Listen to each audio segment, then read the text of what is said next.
He built an empire on positivity, discipline, and being the hardest worker in every room he entered. For 3 decades, Dwayne "The Rock" Johnson was known as the man who smiled through everything. He turned setbacks into comebacks and made success look like something anyone could achieve with enough effort.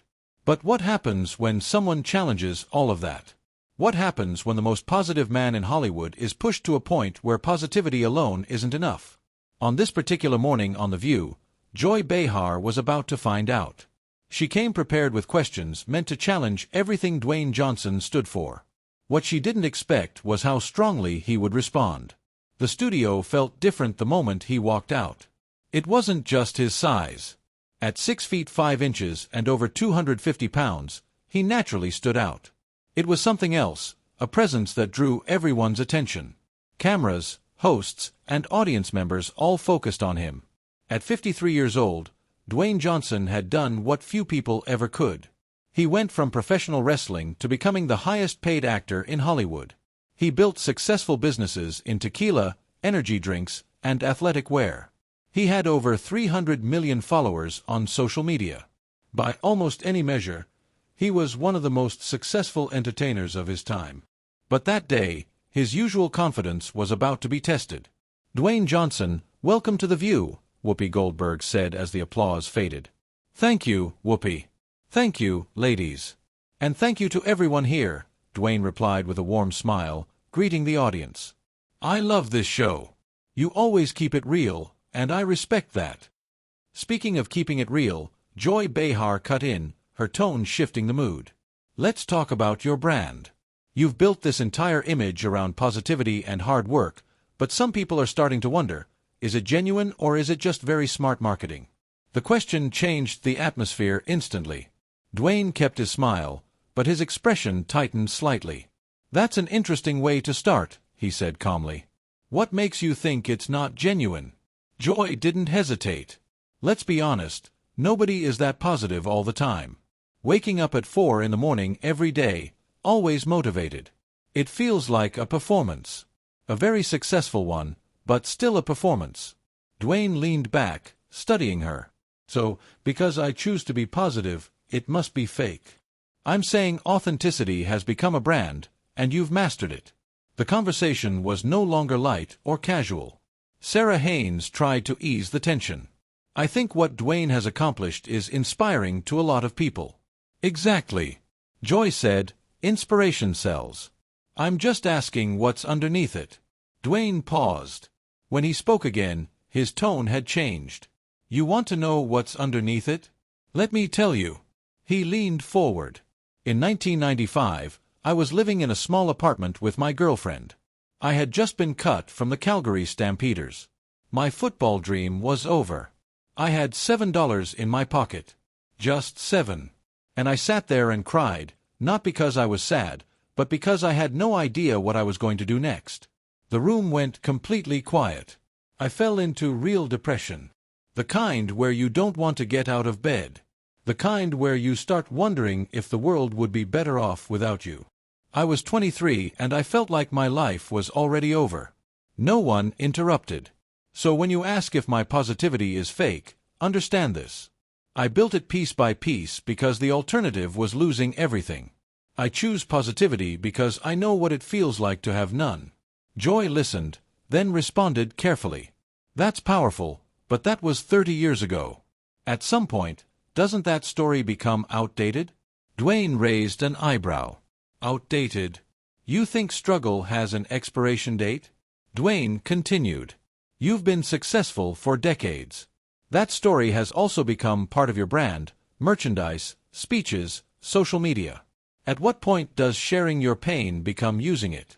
Dwayne's expression hardened. "Let me ask you something. Have you ever been so broke you had to choose between food and gas? Have you ever been so lost you thought about ending your life?" Joy tried to respond, but he continued. "Because I have, and if telling that story helps even one person, I don't care what you call it. That story is real, and I'll keep telling it." Dwayne pressed further. "But you're one of the richest actors in the world now. Doesn't that change things?" Dwayne stood up slowly. The energy in the room shifted again. "My father was a professional wrestler, Rocky Johnson. You know what he taught me about success? He paused. Nothing. Because he wasn't there. The silence deepened. When he was home, he was tough, distant. I spent my childhood trying to earn his approval.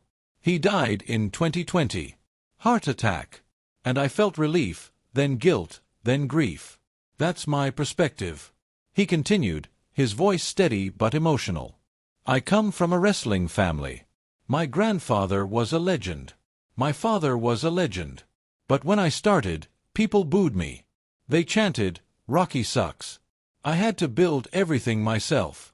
I had to become something new. Whoopi tried to step in. We appreciate you sharing. No, Whoopi. She wanted to know what's real. Dwayne turned back to Joy. You question my positivity like it's fake, but you don't understand. It exists because of the pain, not in spite of it. Joy tried to regain control. There's a difference between real vulnerability and strategic vulnerability. Dwayne shook his head. You think I talk about depression because it helps my brand. And I think you've become so cynical you can't recognize sincerity anymore, he said firmly. He pointed toward the audience. Every day people message me saying they were ready to give up, but something I said helped them keep going. Those people don't care about branding. They care that someone understands. Joy responded. But that kind of influence can be dangerous. People don't just like you, they idolize you. I take that responsibility seriously, Dwayne said. That's why I try to set a positive example. But you're not perfect. Joy added, what about your issues with Vin Diesel? Dwayne nodded. I spoke up about unprofessional behavior on set. People thank me for it, but that part doesn't make headlines. Joy responded sarcastically. So, you're the hero again. I'm not a hero. I just won't stay silent when something is wrong. He continued, reflecting on his career. When I left wrestling for acting, people said I'd fail. My early movies weren't great. But I kept working. I kept improving. He spoke with more intensity. I was told I was too big, too different. But I refused to change who I was. Eventually, the industry had to accept me. Then he stopped and looked directly at Joy. You know what I think this is really about? I think you don't believe people can truly be positive. And if that's true, then what does cynicism accomplish? Joy's expression tightened. That's not what this is about. But you've spent this entire time trying to prove that authenticity isn't real, he replied. Then he turned toward the camera. I want to say something to everyone watching. If you're going through something hard right now, it's worth it to keep going. I promise. The voice telling you to give up is wrong. I know because I heard it too. His tone softened. You asked if my positivity is genuine. It is because I know what it feels like without it, and I don't want anyone else to feel that way. He adjusted his jacket. I'm done here. Not because you won, but because I won't let this conversation overshadow the message. He looked at Whoopi. Thank you for having me. And with that, Dwayne "The Rock" Johnson walked off the set. The studio was left in silence. Joy sat there searching for words. Willie shook her head. Sarah looked stunned. The audience didn't move.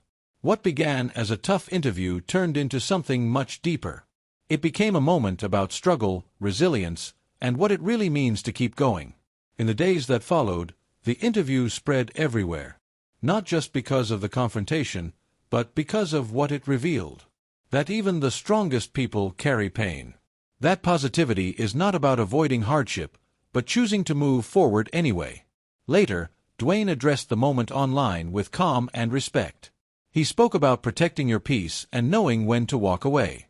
His daughter Simone shared a simple message. This is my father, not the brand, my father.